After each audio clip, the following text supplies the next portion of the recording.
Hello everybody, this is Tesla. I'm here in Sand River Encounter mode from the West Spawn in my VK2801 for Volume 26 of the Lighthouse original tutorial series, What Would You Do? This is the series where at various times throughout the battle I'll stop the film and say, okay, you're driving my tank, what would you do? And then after a short pause I'll tell you what I do and why I decided to do that. There's 4 lights on the enemy team, 3 scouts on ours, and a lot of heavies on both teams. They have 2 arty, 2 TDs, and 2 mediums. We have 4 mediums and a TD. A lot of heavies in the battle. So let me start off, before we even get going here, let me ask, where would you go on this map and why? Now there's no right or wrong answer here. I mean, there's all kinds of different places you can go as a scout. So what I normally do is go to the south. Very few tanks end up going down in this area initially because everybody wants to play up in this area here. Sometimes now with the way they've changed the map, people run down into the middle here. But a lot of times you end up with very few tanks down here. If the enemy team decides to push the south and you don't have any forces, it's easy to get flanked. Or put yourself in a position where right away they have 3 people on cap and you're having to respond. So I like to go to the south and just get an idea for my team how many enemy tanks are moving down into that area. That way we can adjust if we have to adjust.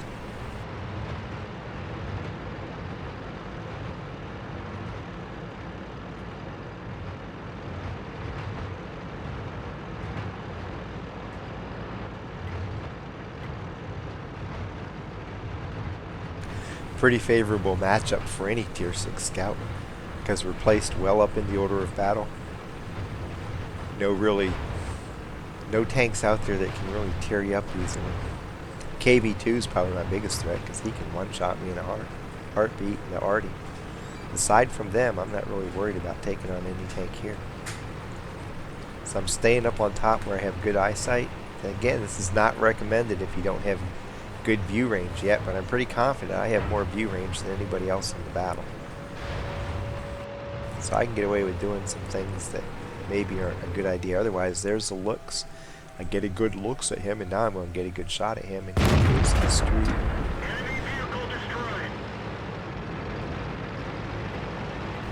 So I want to keep spotting down here. I'm going to circle around a little bit just in case somebody saw me long enough to aim in on me. I don't want Artie to get a cheap kill.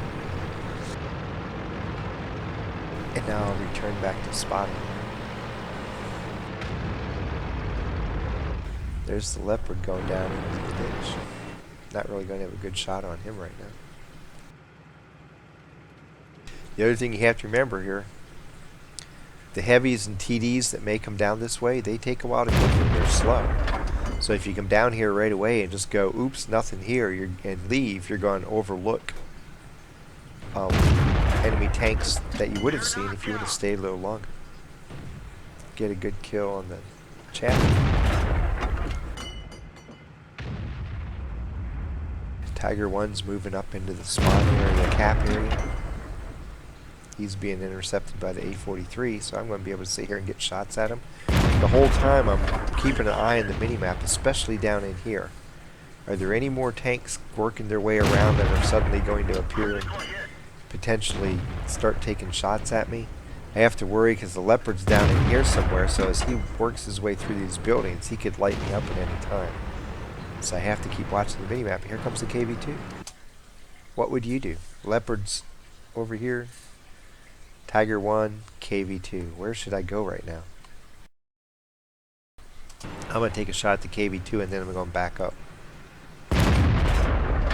Simply because that leopard down there in those buildings, at any time, I don't know exactly where he's moving around to, but he could easily pull out into a spot where he spots me, and if the KV2 just happens to have his turret close to me, I'm dead before I have a chance to react.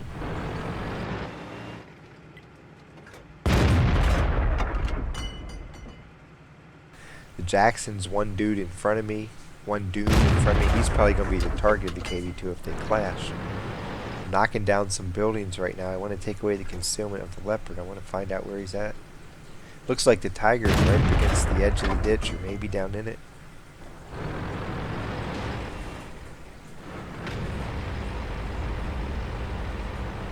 somebody gets a little fire in the KV2.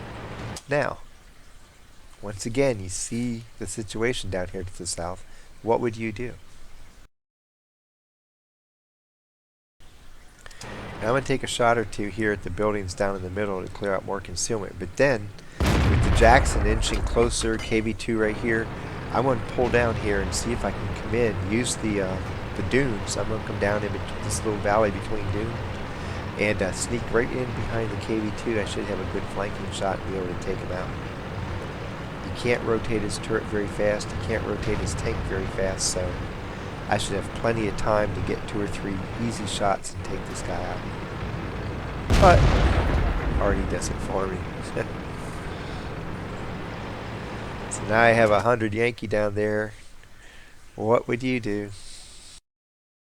I'm not going to stay and go face to face with a TD. He's already seen me. I see it battle after battle after battle, where tanks pull right in front of a TD, it doesn't matter whether it's a distance or not, and they sit there and trade shots, trying to hurt the TD, firing into its thickest armor, when all they had to do was try to flank it, and they have a much more vulnerable target. And they end up dying and then complain that the team's no good or something. It's like, well, quit going face to face with all their artillery, get to their sides and win. I don't have to worry about this. Dude's dead. Just a couple tanks left to go. We're ahead 11-7. Just a matter of figuring out where everybody is and then deciding who I want to attack.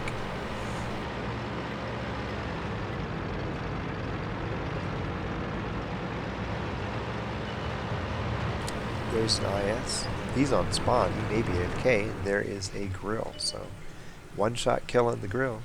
If I hit. Kabam. So now I'm planning on going up here, providing spots on the IS to let people take him out. T-43 is somewhere up in here.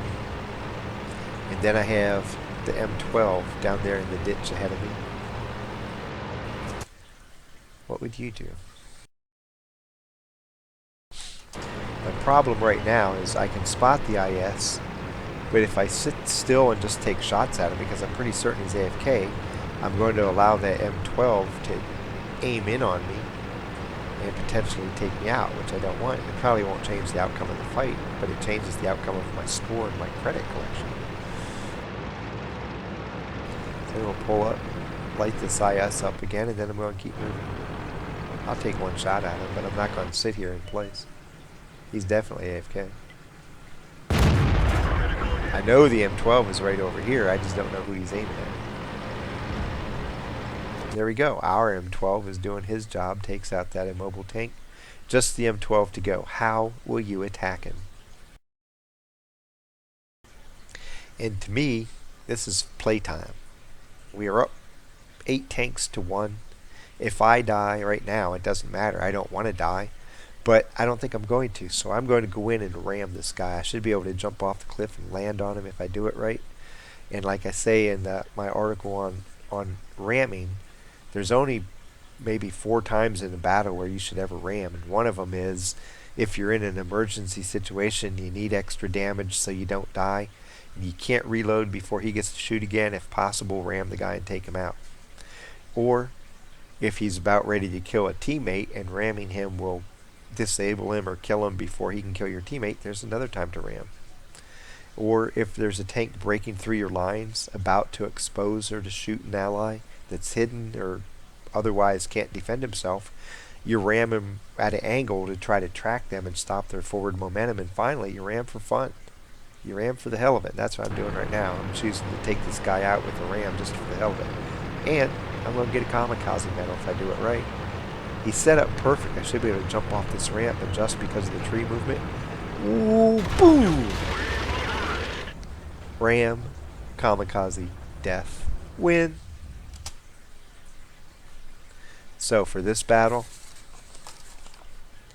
1,883 XP, mass ace mission, 1,489 damage, 4 kills, 2,462 assisted damage, 5 spots, and a Kamikaze medal. And I do this a lot in encounter mode from this spawn. If I start from this side, I usually go up here and spot right away. Start from this side, I usually go down to the south, just because there's long history of teams not going to the south at all. So I want to go down there and get eyes on how many tanks the enemy's sending this way. Like I said, you come down here, a lot of times you aren't going to see anybody right away. Now in this case, there was a couple lights that I was able to take out and help with. But a lot of times, if they send heavies or TDs down here especially, it takes them a while to get into position for you to see. You can get aggressive and go this way. I didn't move farther to the east simply because I had targets in the spawn or in the cap area that I had to shoot. So they kept, otherwise I would have gone farther down here. And because I have superior view range and I know that, I'm staying up on top of the hills, whereas if you have a tank that you're new in, you don't have good crew skills or equipment yet, you probably don't want to skyline yourself like I was doing. You just move down and then peek out and do peek a view kind of things. But when you know you have the best view range in the game, then you can exploit it and use it to your advantage. So I saw the two different tanks down here. First the KV-2 I took a shot at, but because the Leopard was still alive here, I didn't want to risk him pulling out of a building and spotting me and the KV-2 out-derping me. So I kind of played back a little bit, tried to reduce some of the buildings in town so it let the Leopard be spotted more easily if he moved forward. And then with the Jackson moving on the KV-2, I realized that that's not a good situation for the Jackson. If I just run down here, down in between the dunes, I'll be able to pop out behind the KV-2 and take him out. But our M12 beat me to the punch there. I was in perfect position, but I didn't get the fire. From there, the 100Y down here again. I don't want to sit in front of a TD. It doesn't matter what the range, unless I'm so far away you can't see me. But I was still lit up because of the KV-2. So I back off. I'm not going to take him on 1-to-1 because shooting at him, I can damage him from the front, but I'm not going to get the big bangs on him. In the meantime, 2 shots him on me and I'm dead. So I go back over here. I know there's tanks up in this area. I pull over. I saw the grill. IS was in location that said he's probably AFK. T-34 up here somewhere, but there's tanks up there to engage him. So I pull down to this balcony knowing I can light up the IS for my team, maybe get a shot or two off, but also knowing I don't want to sit in one place too long because the M12's right here, and if I just park somewhere and try to get easy damage on that AFK tank, I'm probably going to die. And our M12 took him out as well, and that allowed me to set up my last rush on the M12 and just go flying through the air and ram him, which I planned from the get-go. As soon as I started moving toward him, I knew that was what I was going to do. It was just a matter of having the location fixed before I went over the edge. And with the tree falling, I knew kind of where he was, so I adjusted a little bit, and I set up perfect to come down on him and take him out without using another round. Not really cost-effective. I paid more in damage than I would have paid for a HE shell, but you can't replace the fun factor. You got to remember the game's fun, and when you have a chance to do cool stuff, do it if it doesn't cause you to lose. From Sand River Encounter Mode, working in the south and racking up a good mission. Happy hunting.